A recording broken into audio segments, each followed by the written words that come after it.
Good morning to everyone. आप लोग attendance के लिए नेम और रोल नंबर पोस्ट कर दीजिए। लास्ट क्लास में हम लोग डिस्कस किए थे सेकेंड ऑर्डर सिस्टम में अंडर टाइम सिस्टम के लिए peak time, peak overshoot, percentage of overshoot, और बस यही दोनों टाइम हम डिस्कस किए थे। पीक टाइम और कुछ प्रॉब्लम हम लोग डिस्कस किए थे। ठीक है, आज हम लोग देखेंगे सेटलिंग टाइम, राइज टाइम और डिले टाइम। ये तीन चीज हम लोग आज डिस्कस करेंगे और फिर उसके बाद कुछ प्रॉब्लम के लोग को लेंगे। ठीक है, तो लास्ट क्लास से कहीं कुछ डाउट है, कुछ पूछना है तो पूछ सकते हैं।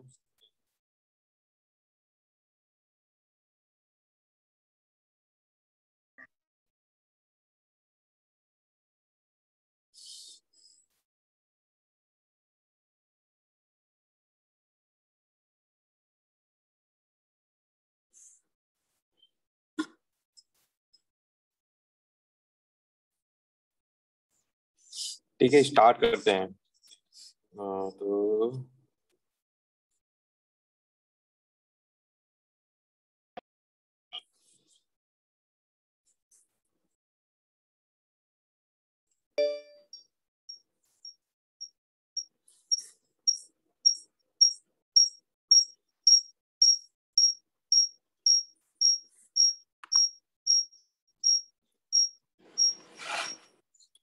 आज का फर्स्ट है आपका settling time.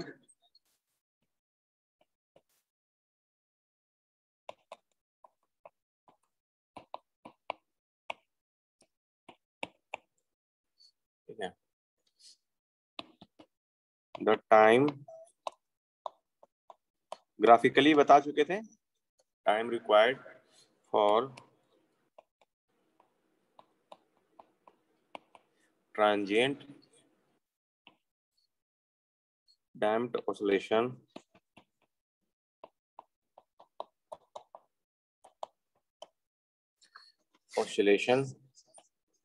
to reach and stay within ±2% और ±5%। देखिए, समटाइम्स आपको क्वेश्चन में जो रहेगा ना, आपको सेटलिंग टाइम फाइंड आउट करना है आपको 5% के लिए, समटाइम्स रहेगा सेटलिंग टाइम फाइंड आउट करना है 2% के लिए। तो दोनों में कुछ थोड़ा सा डिफरेंस है वैल्यू में, जो कैलकुलेशन फार्मूला का है, अदरवाइज सेम है। तो प्रोसेस सेम है, तो एक बताएंगे तो उससे आपको सारा का दोनों का निकालने का पता चल जाएगा। ठीक है, तो इसलिए उसमें कंफ्यूज नहीं होना। आप 2% भी खाली लिख सकते हो या 5% भी लिख सकते हो जब डिफिनेशन की बात आएगी तो। लेकिन आपको जब मैथमेटिक्स की बात आएगी, मतलब कि कैलकुलेशन और प्रॉब्लम की बात आएगी, तो वहां पर मेंशन रहेगा कि 2% लेना है या 5% लेना है। अगर मेंशन नहीं है तो आप 2% लेके काम करोगे, अगर मेंशन है 5% तो 5% वाला ही फार्मूला अप्लाई करोगे। ठीक है, of the steady state value.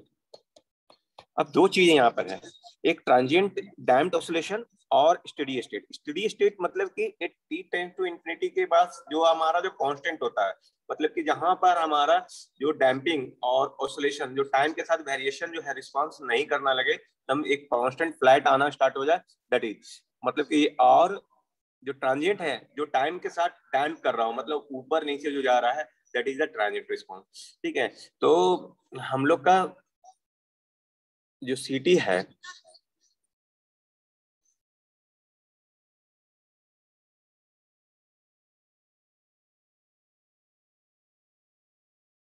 एक मिनट,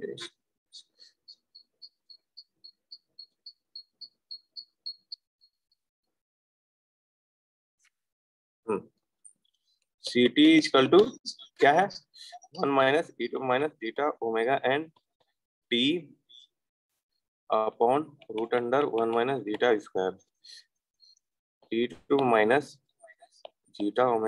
(2)(-ζ⍵n)t cos √(1 - (ζ²)t−5।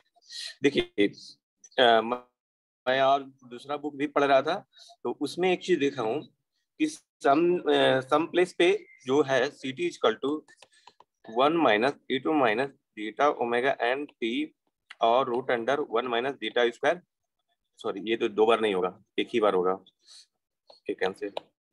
और यहाँ पर साइन लिया है, साइन लिया है तो क्या हो गया omega N root under 1 minus zeta square T, और ये प्लस फाई लिया है। तो वहां पर कंफ्यूज नहीं होना है, दोनों जगह सेम फाई का वैल्यू है, और साइन साइन के जगह पर कॉस चेंज हुआ है जो फॉर्मूला में है, तो वहां पर ज्यादा कंफ्यूज होने का जरूरत नहीं है। ठीक है, तो एक मिनट,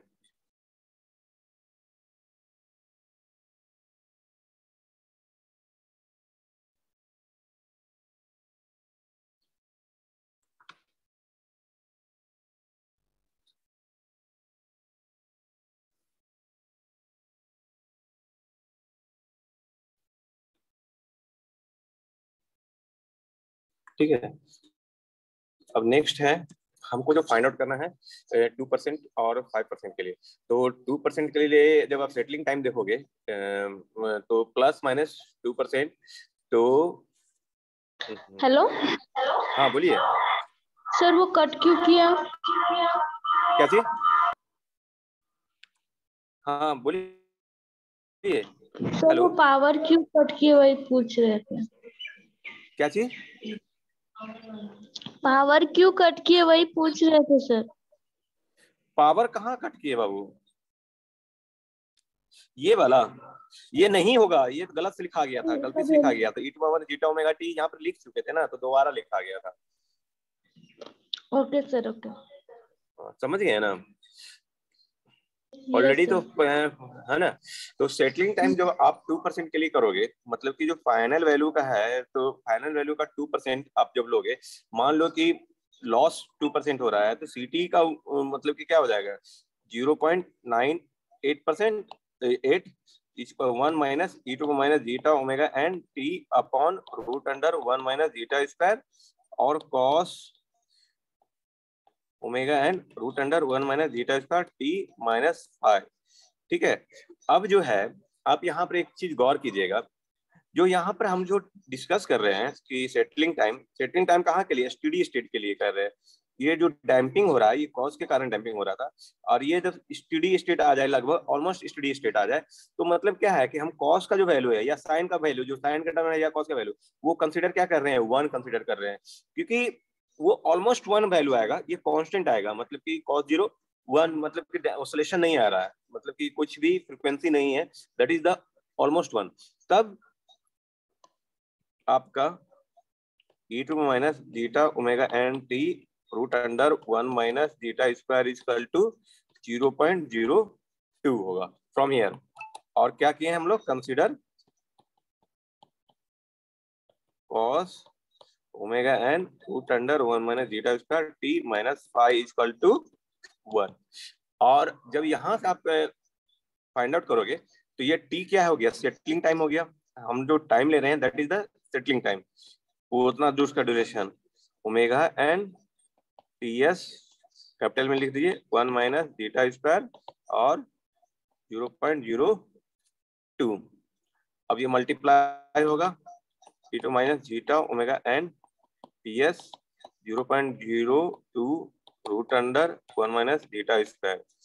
और जब आप लॉग लोगे बोथ साइड एलन, तो ये e minus zeta omega N T s ln 0.02 root under 1 minus zeta square, और t s equal to minus ln 0.02 root under 1 minus zeta square upon zeta zeta omega n. ठीक है, तो ये जो है आपका, आप देखेंगे कि जो हमारा जो जीटा है, जो अंडर डैम्प कंडीशन लिए हैं, हमारा जीटा कहाँ से कहाँ तक वेरी कर रहा है, 0 से लेके 0.9 या 0.99 जो भी बोल रहे हो, 1 से लेस होना चाहिए। ठीक है, तो उसमें जो अप्रोक्सीमेटली आप जो देखेंगे, अप्रोक्सीमेटली जो वैल्यू आता है टी एस इक्वल टू, उसमें हम लॉग के टर्म में है, तो लॉग में जैसे कि लॉग 10 इक्वल टू 1 होता है, लॉग 100 इक्वल टू 10 होता है, तो मतलब कि आप जो देखते हो कि बहुत स्मॉल हो जाता है, जितना भी वैल्यू है वो स्मॉल हो जाता है। तो आप लॉग ये जो वेरिएशन आएगा, मतलब कि 0.0 से लेके आप इसको 0 से लेके आप जो 0. 9 तक जो है जीटा का वैल्यू वेरी करोगे तो वो भी तब पर भी अप्रोक्सीमेटली आपका वो 4 के -4 के आसपास आ जाएगा। तो ऊपर में 4 जीटा ओमेगा एन होगा। ये सेटलिंग टाइम किसके लिए है? +-2% सेटलिंग के लिए। मतलब विद इन जब 2% आ जाएगा तब की ये कहानी है +-4 जीटा ओमेगा एन। और इसी तरह आप जब 5% के लिए लोगे, मतलब कि यहाँ पर जो 98 लिखे हैं वहां पर 95 लोगे तो 0.95, तो यहाँ पर ये 3 जीटा ओमेगा एन आएगा, ये +-5% के लिए। तो क्वेश्चन रहता है कि 2% सेटलिंग के लिए देखिए या 5%। तो 5% जहां होगा तो 3, 2% रहेगा तो 4, बाकी नीचे जीटा ओमेगा एन वो सेम रहेगा। यहां तक इन्हीं को डाउट है तो पूछिए।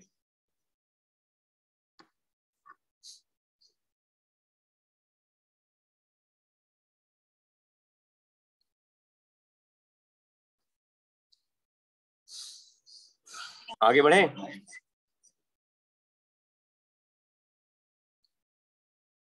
Yes sir. हाँ है ना। अब देखिए एक टर्म्स हम नहीं डिफाइन किए थे, that is the delay time. आप लोग को पता होगा, इलेक्ट्रॉनिक्स में पढ़े होंगे समटाइम्स, जब रिस्पांस का 50% जो वैल्यू पहुंचने में जो time taken by the response to reach 50% of the final value, that is the delay time.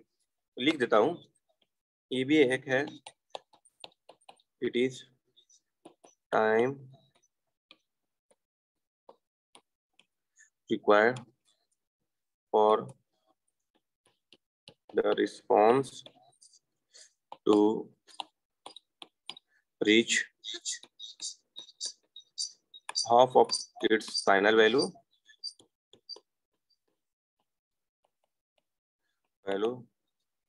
from the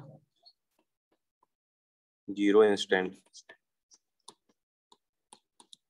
ठीक है, that is the delay time. तो डिले टाइम आपको टीडी डिफाइन करते हैं, तो मतलब कि वहां पर 1 के जगह पर आप 0.5% लोगे और जब कैलकुलेट करोगे तो इसको ये सब करके थोड़ा सा देखिएगा। मतलब कि हम जो है ना 50% 0.5% लिए और हाफ ले लिए, क्योंकि फाइनल वैल्यू मेरा 1 है। 1 minus T2 minus zeta omega N T upon root under 1 minus zeta square cos omega N root under 1 minus zeta square T minus 5। जब इसको आप कैलकुलेट करोगे तो आपका T D is equal to 1 plus 0.7 zeta upon omega N आएगा। इसको करके देखिएगा, ठीक है, अप्रोक्सीमेशन और ये सब वैल्यू कैलकुलेट करके देखिएगा, ये आपका इतना आएगा। और इसके बाद है rise time.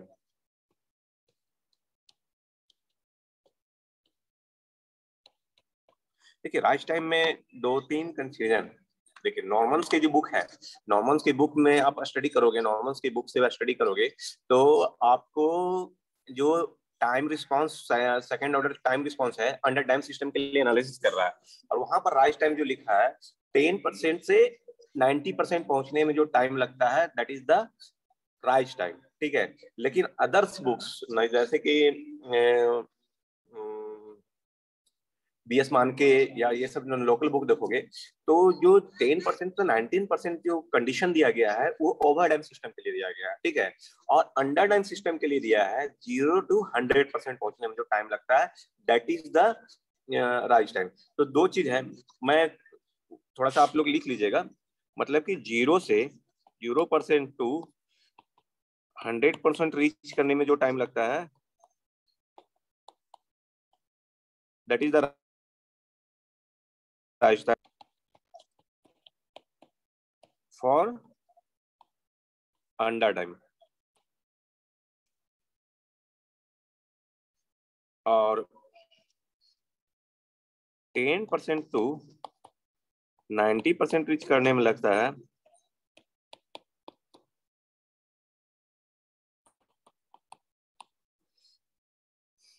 That is rise time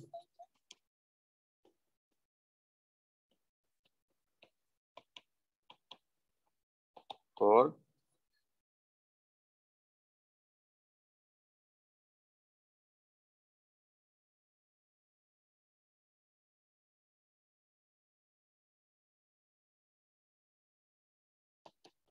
ठीक है। तो लेकिन हमको नॉर्मल्स का नहीं आप ध्यान में रखना है, हमको यही चीज याद रखना है, क्योंकि जो मैं गेट का भी प्रीवियस ईयर का क्वेश्चन सॉल्व करता हूँ या देखता हूँ, तो मतलब कि ऑब्जेक्टिव टाइप का क्वेश्चन जो रहता है, जो यहाँ पर लिटरेचर रहता है 1 मार्क्स का रहता है, वहां पर यही चीज है, अंडर डैम के लिए 0 to 100% है, और ओवर डैम के लिए 10 to 90% है। तो ये चीज ही आप ध्यान रखिएगा, नॉर्मल्स का बुक का जो है फॉलो मत कीजिएगा, और क्योंकि उसमें कंफ्यूजन होगा तब वहां पे। तो नॉर्मल्स के बुक में एक चीज और है, जो इवोल्यूशन ऑफ जो राइज टाइम है ना, उसको वो कैलकुलेट नहीं किया है, मतलब मैथमेटिकली कैलकुलेट नहीं किया है, वो ग्राफिकली सिमुलेटेड रिजल्ट वैल्यू दिखाया है कि आपका जो वो डिपेंड करता है राइज टाइम जीटा पे। तो जीटा का वैल्यू यहाँ से यहाँ तक जा रहा है, तब आपका जो rise time multiplication natural frequency का वैल्यू वो ग्राफिकली दिखाया है। लेकिन हम मैथमेटिकली कैलकुलेशन है, जैसे कि हम लोग फर्स्ट ऑर्डर में किए थे, कि उसी तरह सेकेंड ऑर्डर में भी कर सकते हैं। 0 to 100% पहुंचने पर, तो जब 0 पर टाइम रहेगा, मतलब कि जब रिस्पॉन्स 0 रहेगा तब टाइम हम लोग देखेंगे, मतलब कि सीटी जो हमारा है, CT equal to 1 minus zeta omega N T root under 1 minus zeta square cos zeta, sorry, omega N 1 minus zeta square T minus 5। ठीक है, तो फर्स्ट क्या है, रिस्पॉन्स हमारा 0 है, तो 1 minus e2 minus zeta omega t1 upon 1 minus zeta square cos omega N root under 1 minus zeta square t1 minus 5। और जब रिस्पॉन्स हमारा 1 है, तो 1 minus t2 minus zeta omega N t2 और 1 minus root under zeta square cos omega N root under 1 minus zeta square t2 minus 5। तो जब यहाँ पर आप t2 माइनस t1 करोगे, that is the rise time, और ये राइज टाइम का वैल्यू होगा pi pi minus 5 upon omega N root under 1 minus zeta square, और 5 इक्वल टू क्या है, 10 inverse zeta upon root under 1 minus zeta square. तो ये चीज है, और आपको मतलब कि ये फॉर्मूला ही याद रखना है, जनरली आपको इसी से क्वेश्चन आपको राइज अप होता है, कि राइज टाइम आपको ट्रांसफर फंक्शन दिया हुआ रहेगा, वहां से आपको राइज टाइम फाइंड आउट करना है। तो अगर कैलकुलेशन करना चाहते हैं तो आप इसको कैलकुलेशन करके देख सकते हो, मतलब कि थोड़ा सा लेंदी है, तो उसको कीजिएगा, दोनों को सब्ट्रैक्ट कर लीजिएगा, दोनों को वैल्यू को, तो मतलब कि पहले एक्सपोनेंशियल के फॉर्म में आना होगा पूरा, बहुत ही लेंदी रहेगा, तो उसको करने है, कोशिश करना कीजिएगा, नहीं तो आप डायरेक्टली यहाँ पर याद रख सकते हो। यहाँ तक इन्हीं को डाउट है तो पूछिए, अदरवाइज कुछ प्रॉब्लम्स लेंगे हम।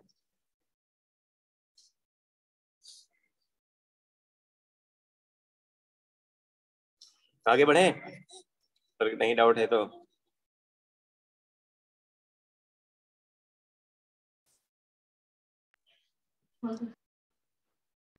कोई डाउट नहीं है सर। आगे बढ़े, इसी तरह आधा यस सर। क्लास घंटा में कंप्लीट हो गया तब ज्वाइन कर दीजिए। देखिए, एक क्वेश्चन है जी, मैं गेट का है, 2015 में पूछा हुआ है, आप लोग इसको आराम से कर सकते हो, जितना पढ़ाया हूँ उसमें से इजी से कर सकते हैं। अब गेट बोल दिया तो डर मत जाइएगा, the output of standard second order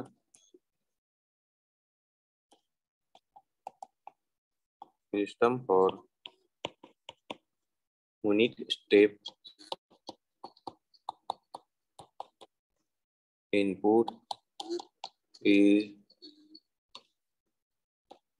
given as, दिया हुआ है, रिस्पॉन्स दिया हुआ है टाइम डोमेन में, 1 minus 2 by root under 3 e to minus T cos root under 3 p minus pi by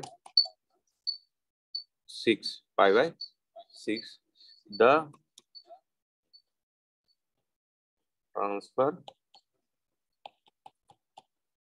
transfer function of the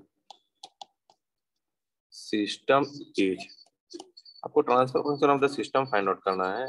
A option 2 upon S plus 2 S plus root 3, B है 1 upon S square 2s plus 1, C है 3 S square plus 2s plus 3 और D है 4 upon S square plus 2s plus 4। हो पाएगा?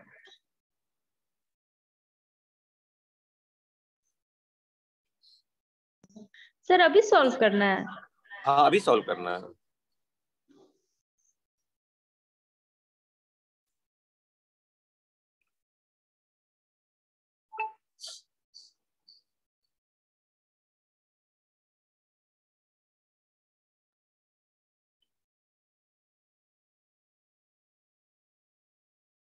पहले बताइए किनसे नहीं हो पाएगा?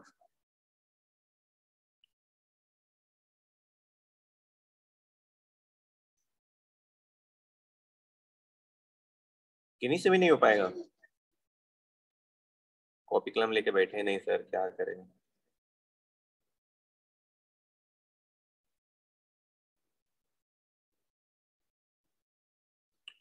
कोई सॉल्व कर रहे हैं कि नहीं, कि मैं करूं?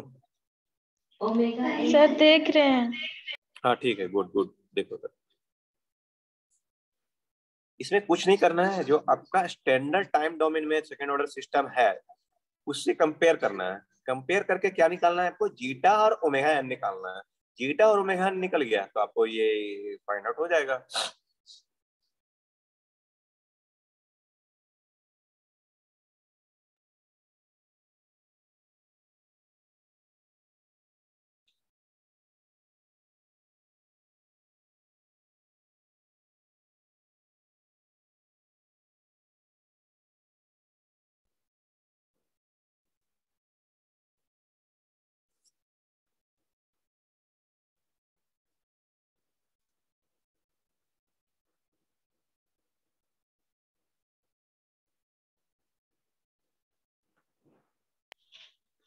सर हाँ, √3t से हम लोग को ओमेगा निकल सकता है कि नहीं?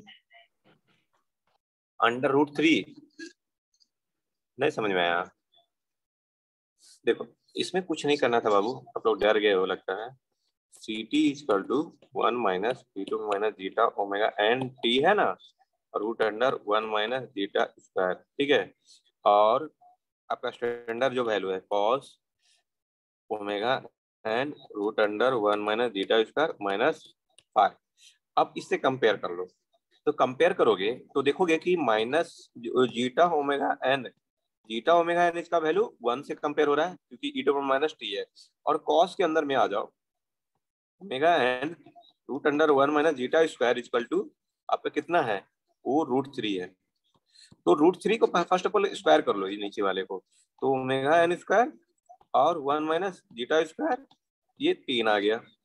अब क्या हो गया? Omega n square minus omega n square zeta square और ये 3 हो गया। और जीटा ओमेगा एन का वैल्यू 1 है तो ये 1 हो जाएगा।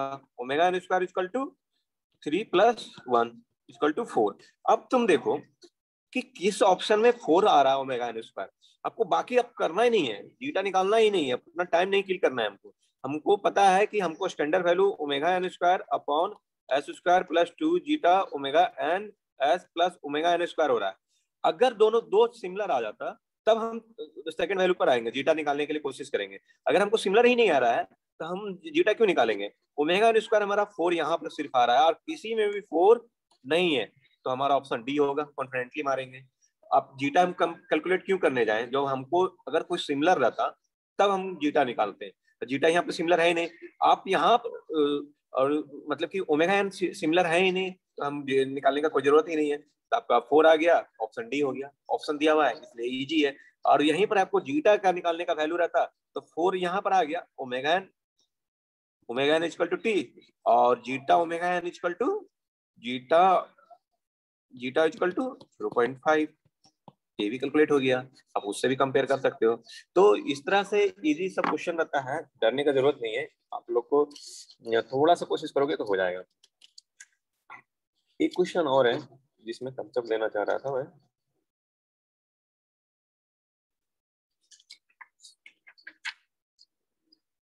ये क्वेश्चन में किन्हीं को डाउट है, दिक्कत है, कुछ प्रॉब्लम है तो पूछ सकते हो।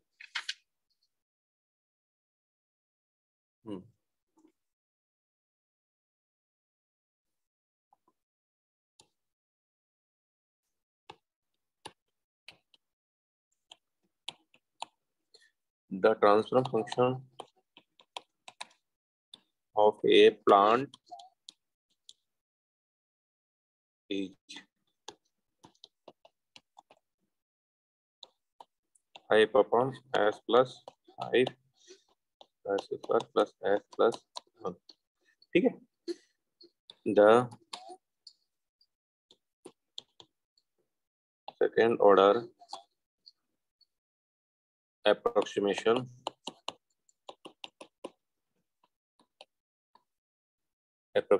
of Ts using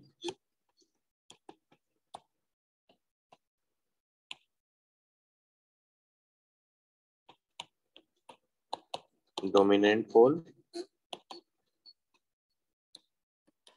concept is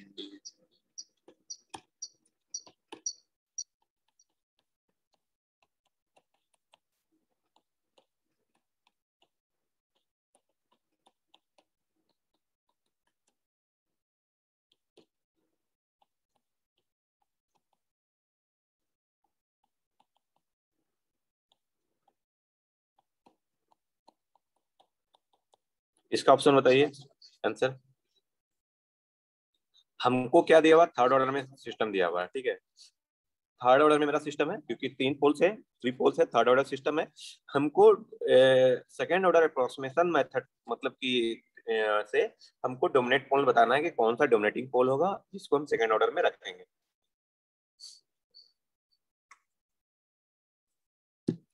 ये है 5 upon s plus 5 into bracket में s square plus s plus 1।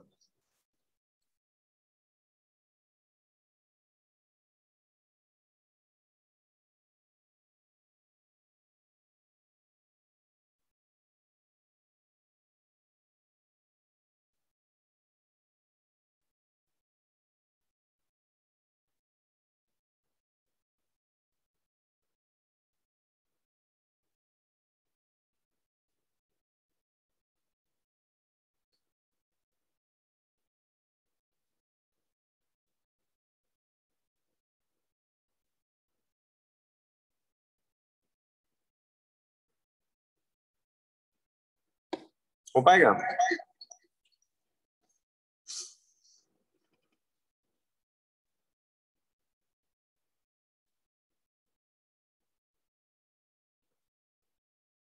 देखिए, हम पहले भी बताए हैं और आज भी बता रहे हैं कि हम लोग को जो पढ़ना है, जो स्टडी करना है, सेकेंड ऑर्डर अप्रोक्सीमेशन में ही करना है। मतलब कि जो भी अगर थर्ड ऑर्डर या फोर्थ ऑर्डर सिस्टम रहेगा तो हमको वहां पर सेकेंड ऑर्डर में कन्वर्ट करना होगा और वहां से ही हमको राइज टाइम, पीक टाइम, जो भी सेटलिंग टाइम है वो अप्रोक्सीमेटली वैल्यू वहां पर फाइंड आउट होगा।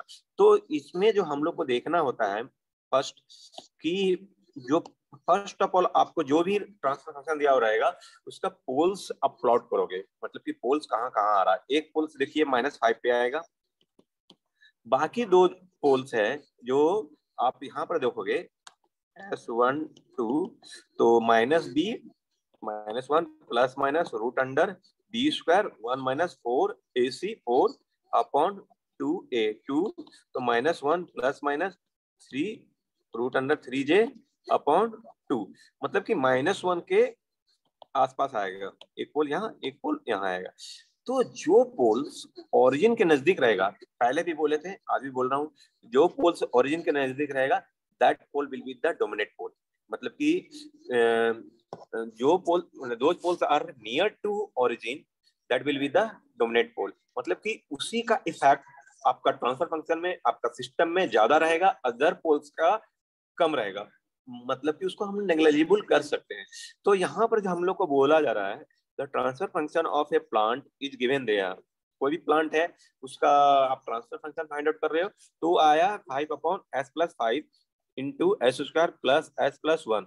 The second order approximation of TS using dominant pole concept is, मतलब कि वो करने के बाद कौन सा डोमिनेट पोल होगा? अब तो बताइए आंसर कोई, कितना समझाएं? क्या होगा सर आंसर? ऑप्शन सी होगा। ऑप्शन सी होगा। डी क्यों नहीं हो सकता है?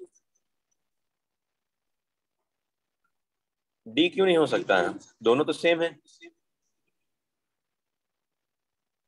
सर सेम है, लेकिन इसका न्यूमरेटर में सी का 5 है, वहाँ पे 1 है। देखिए, हाँ 5 1 है। देखिए ये जो 5 गेन है ना, गेन को हम लोग 1 ही कंसिडर करके चलेंगे। बाकी ये जो जो पोल्स है 5 है इफेक्ट, तो इसका यहाँ से आ रहा होगा, ठीक है, इसको हम लोग साइड रखेंगे। और बाकी इसको हम लोग इस तरह अरेंज कर सकते हैं, 5 upon S plus 5 into 1 upon S square plus S plus 1। क्योंकि जो पोल्स है यहाँ पर, जो पोल्स का रियल वैल्यू है वो यहाँ पर 1 है, तो अप्रोक्सीमेटली गेन 1 रखें। यहाँ पर जो 5 है तो यहाँ पर 5, तो उसको साइड रखिए। और ये देखिए, तब ये आप देखेंगे कि आपका डी ऑप्शन आएगा, और तब अप्रोप्रिएट आंसर डी होगा। समझे ना? वो 5 अपॉन एस प्लस 5 वाला है पार्ट है, तो उसको हम लोग डोमिनेट पोल के रूप में अदर किए। इसी तरह आपको मतलब कि एस प्लस 10 रहेगा, एस प्लस 100 रहेगा, कुछ भी रह सकता है, तो वहां पर भी आपको ये चीज देखना पड़ेगा, और वहां से डोमिनेट पोल आपको फाइंड आउट करना होगा।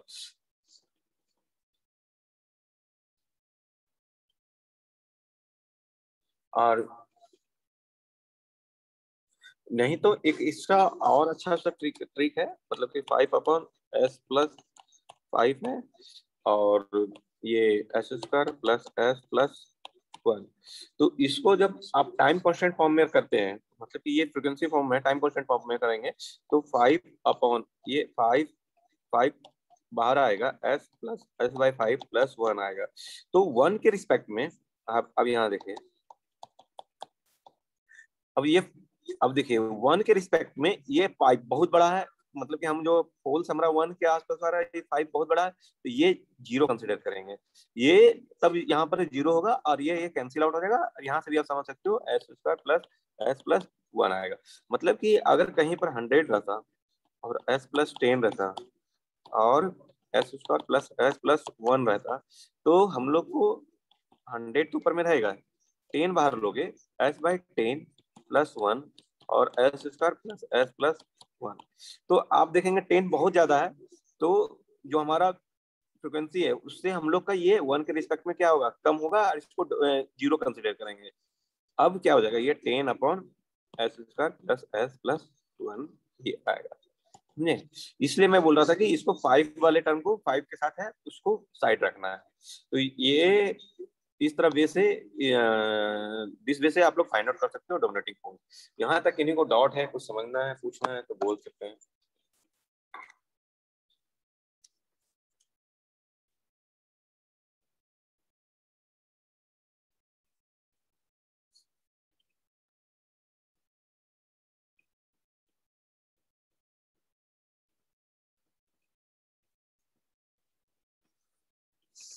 कोई डाउट नहीं जी?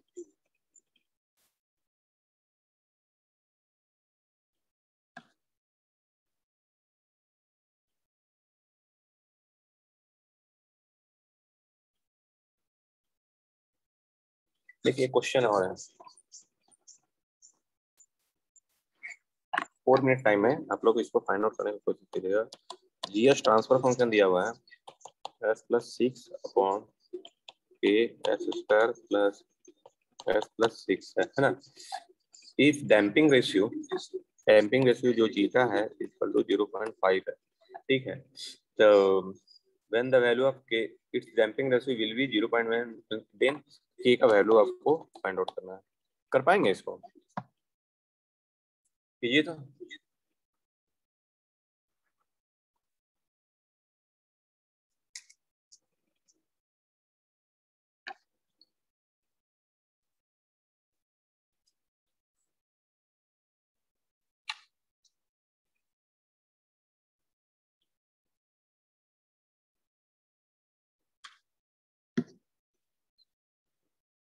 1 मिनट का टाइम है।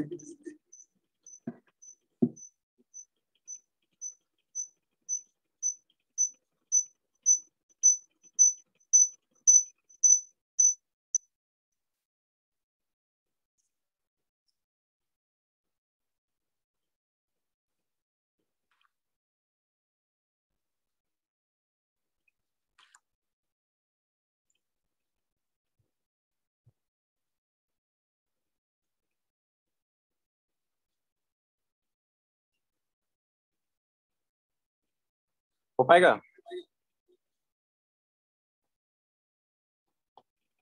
s + 6 कुछ नहीं, कैरेक्टरिस्टिक इक्वेशन नीचे वाले को देखना है, के साइड कॉमन लीजिए, s² +